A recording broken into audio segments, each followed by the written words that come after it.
It was by the grace of God nga nakapadayon ta.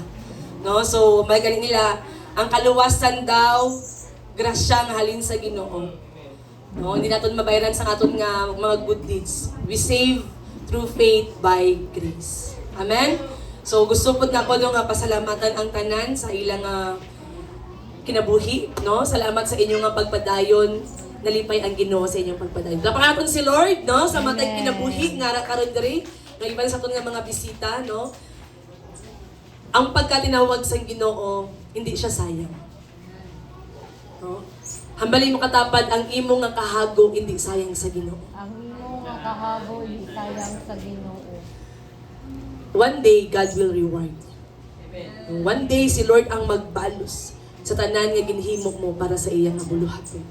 No, kag grabe ang gihimo ni Lord, no? Even ang iyang presence. And I praise and thank the Lord also sa Team Jansan na grabe gid ang sakripisyo every Friday.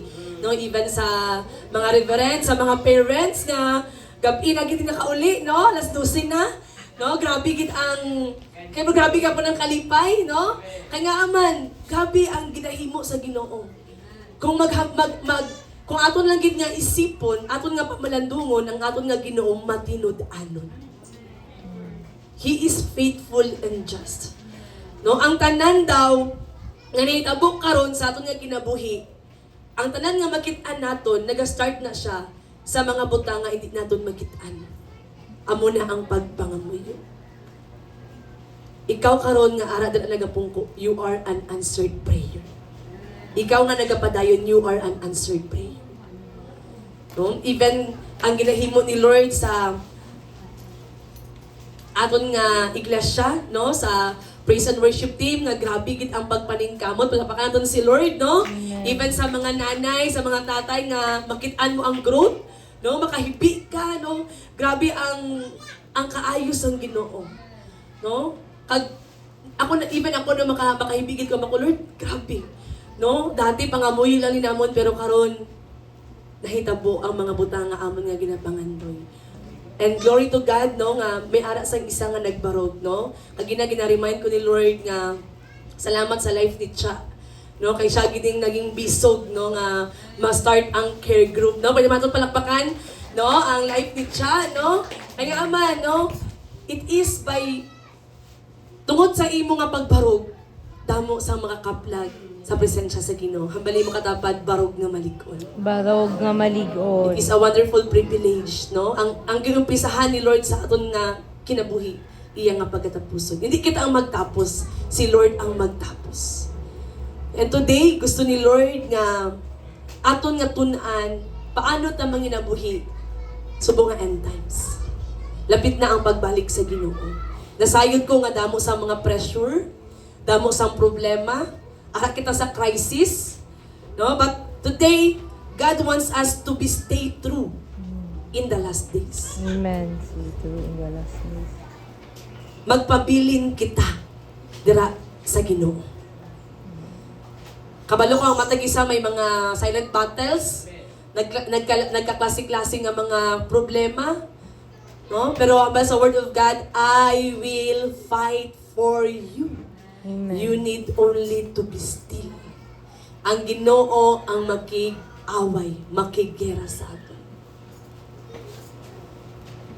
If God is with us, who can be against us? Kung ang Ginoo kaupod naton, sino no ang makabato sa atin? And it is by the grace of God nga asa karon nakapadayon ta. Amen. No, today let us close our eyes and bow down our head and let us pray. Most precious and heavenly Father, Lord, we thank you for this day. We thank you for every life. We thank you, Lord, na imo kami ginahatagan sang grasya sa pagpadayon. Salamat sa imo nga kaluoy. Salamat sa imo nga gugma. Salamat, Lord, for every transformation. Salamat, Lord, even for this church, O God, from nothing into something, Lord. Salamat, O God, sa mga tao nga nagbarug, above Father, Lord God, nga nagpadayon, Lord. Salamat, O God, sa matag kinabuhi, above Father. Salamat, Lord, that it will become a sweet incense to your throne, O God. Even sa imo nga mensahe karon nga adlaw, O God, nga magpabilin kami, Lord, sa among nga gikuptan nga pagtuo, Lord God, even sa mga umaabot, O God, nga mga mga inadlaw ugad sa mga kinabuhi diri sa kalibutan, Lord. Salamat nga amon nga maintindihan ang amon nga purpose, Abba Father. Salamat, Lord, nga hatagan namon sang bili ugad ang pribilehiyo nga imo nga ginhatag ugad sa amon, Lord. Imo kami nga gintawag, imo kami nga ginpili, Lord God. Kag Lord, salamat, Abba Father, ikaw magalikon sa amon, Lord, nga kami makapabilin in the name of Jesus. Lord, ikaw mag-aabri sa matag dalunggan, ikaw ang mag-abri sa matag tagipusoon. Salamat, O God, sa understanding, the spirit of understanding, the spirit of wisdom, the spirit of knowledge, O God, nga imong ihatag, O God, sa matag isa, Lord God, nga magpauli kami, Lord God, nga bit-bit namon, Lord, ang imong nga mga pulong, Abba Father. Bit-bit namon, Lord, ang imong nga mensahe, nga maghatag sa amon sang kalikon, nga makababago sa amon nga huna-huna kag kasing-kasing, even, O God, sa amon nga kinabuhi, Abba Father. And Lord, salamat, O God, nga karon nga adlaw, Lord God, for this is the day that the Lord has made, and we will rejoice and be glad in it. Salamat nga matag kasing-kasing, O God, nga halin sa kasubo, O God, magmaya sa kalipay. Tungod kay ang amon nga Ginoo matinud-anon, labaw sa tanan, mahigugmaon kag maluluyon. Salamat, Lord, gamita lang ang mga ako, O Dios, ni imo nga ubos nga alagad. Lord, ikaw magatago, O God, sa akon, O God, sa imo nga mga pako, Abba Father. Salamat, O God, nga ang matag pulong nga magagawas sa akon nga baba, Lord God, ikaw magadihog, Abba Father. Salamat, O God, even sa imong mga revelation nga imong ipagadayag, Abba Father, sa karon nga kaagahon, Lord God. Ikaw ang matuboy, ikaw ang masentro. Kag dako gid ang amon nga pagpasalamat, Lord, kay wala mo gid kindalok ang imong nga presensya.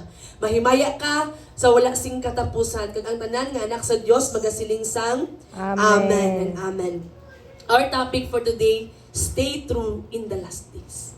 Hambali mo katapat, papili. Pabilin. No, magpabilin kita sa aton nga naumpisahan. Especially karon nga nakabalo kita kung ano ang kamatuoran. No? Di ta magpabilin dito sa mali o dito sa tama.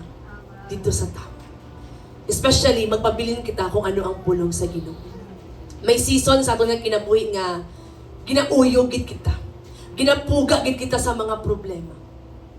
May mga time nga halos makahuna-huna kita nga hindi na magpadayon. Makahuna-huna kita nga maguntat na lang. Makahuna-huna kita nga maglaylo dira sa aton nga relationship kay Lord. Pero sa imo nga magpadayon igsuon, sabton sa Ginoo ang imo nga mga pangamuyo. May ara ba ta sa mga prayers? Amen. Amen. Diba? May mga prayers ta. Ang matag isa sa aton may ara sa mga pag-ampo. Ang matag isa sa aton may ara sa mga tinguha. Ang matag isa sa aton may ara sang ginadesire, may mga goals, may mga dreams. Kaghamba sa Word of God, ask and you will receive. You can ask anything in my name and I will do it. Pero hindi natin madawatan ang giandam sa Ginoo kung mag-untat kita. Hambali mo katapat, pabili. Pabilin.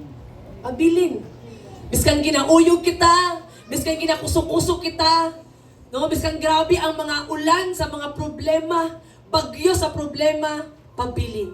Kay nga aman, duwa ka, kinaiya sa Diyos.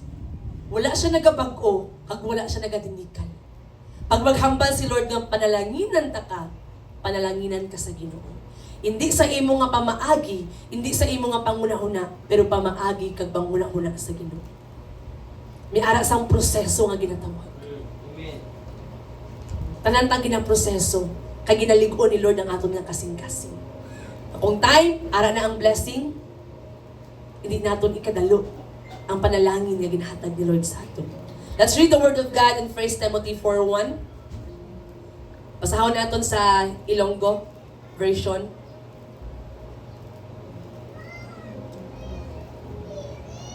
Sige, let's read it in English. Ara na. Sige, I will read the 1 Timothy 4:1. Now the Spirit clearly says that in latter times, some will abandon the faith and follow deceiving spirits and things taught by demons.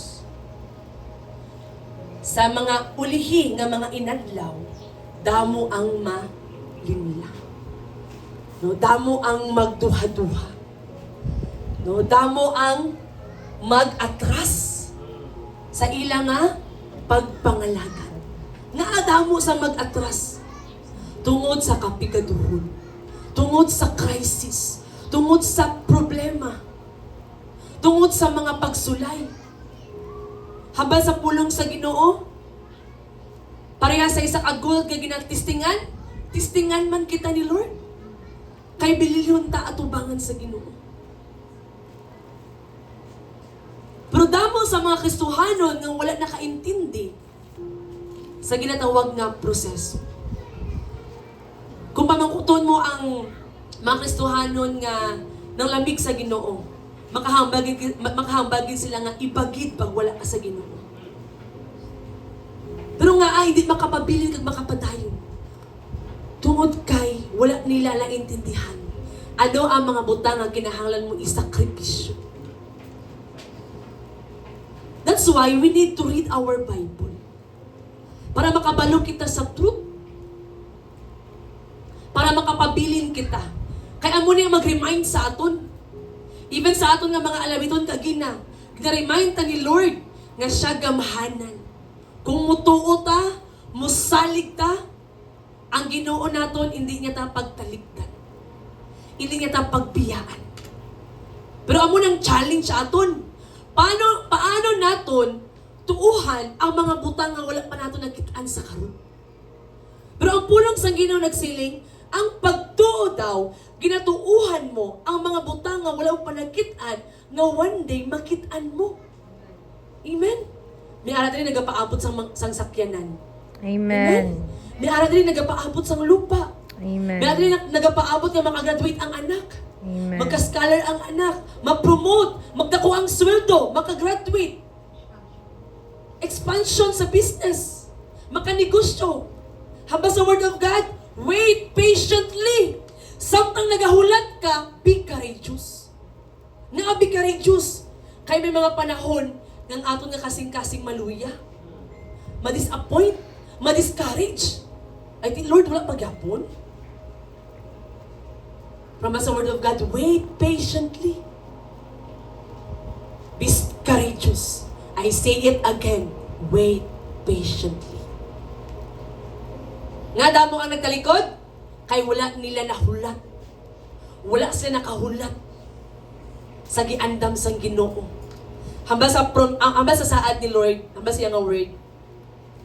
For I have plans to prosper you and not to harm you.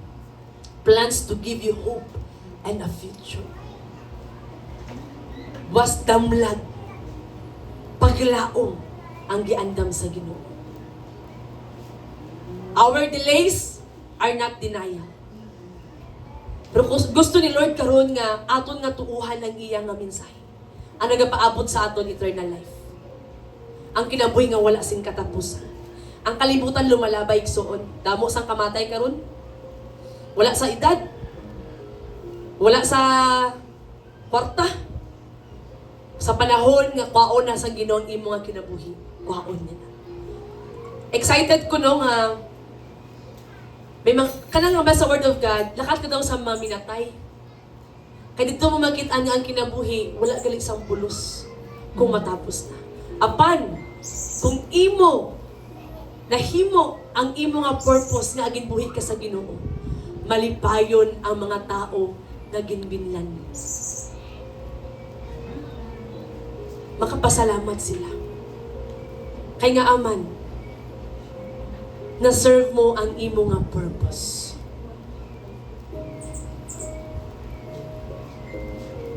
Pag may ara sang patay, makahuna-huna kita nga ang kinabuhi, grabe lang kalipot.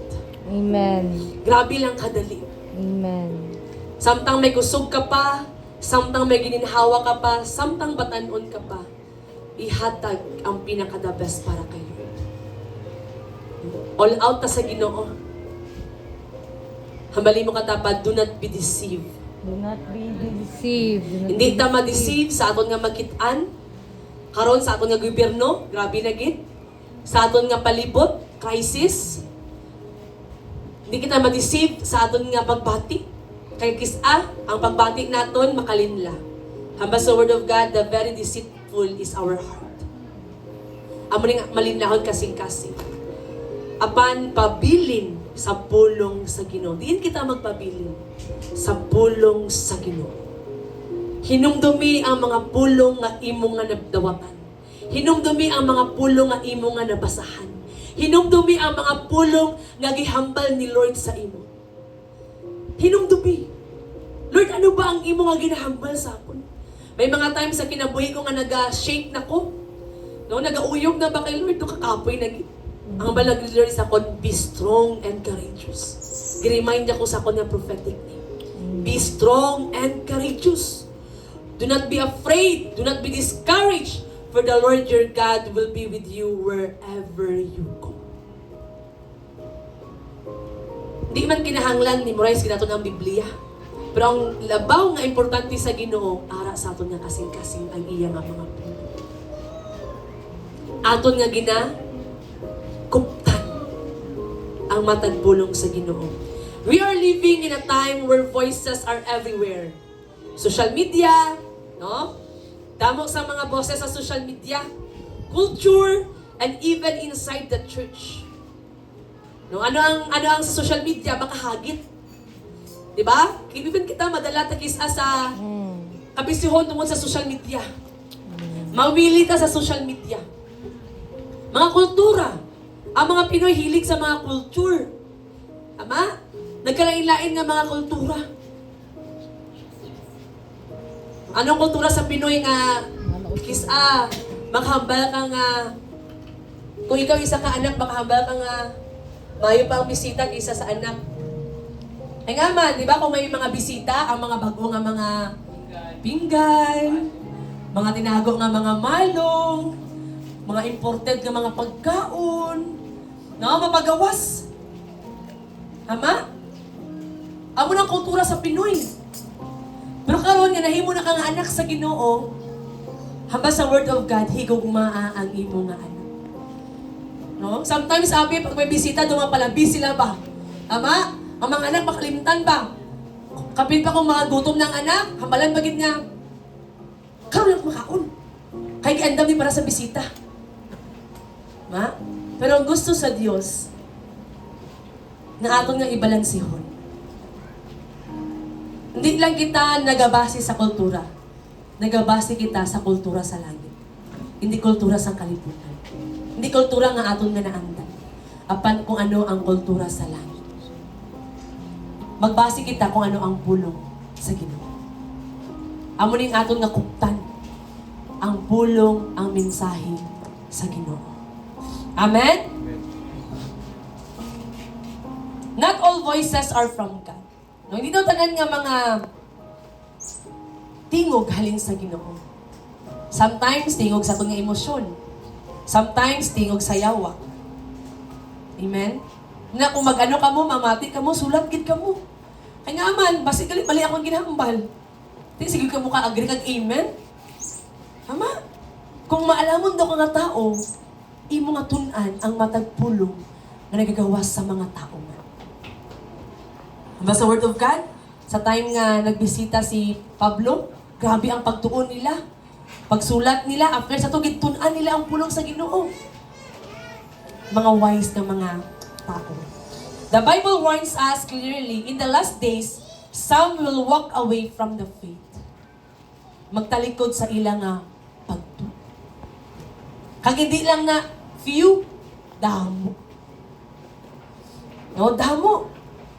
Kung tanawon naton ang journey sa mga Israelites, anong ilang journey sa Israelites? Halin sila sa Egypt, palakat sa Promised Land, damo ang mga napatay. Damo ang mga nangamatay. Along the way gali sa aton nga journey, may ara gid sa mga madula, may ara sang hindi magpadayon. Apan, glory to God, na karon nagpadayon ka. Nagpabilin ka. Salamat sa Ginoo na ikaw karon nagpabilin kag nagpadayon. This is not just a warning. It is a call to stay grounded Stay alert and stay faithful. Mahimot ang grounded sa pulong sa Ginoo. Mahimot ang alerto sa mga scheme sa enemy. Ang enemy, daw lion. Di ba ang lion, anong iyang prey? Ano ang ginapangita niya sa isa kagubatan? Kung maglagaw-lagaw ang lion, ibig sabihin ng lion gutom. Tama? Gutom.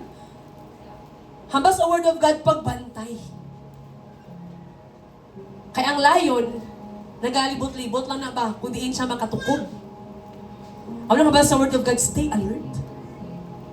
Maging alerto kita sa mga bitik sa enemy sa aton nga kinabuhi.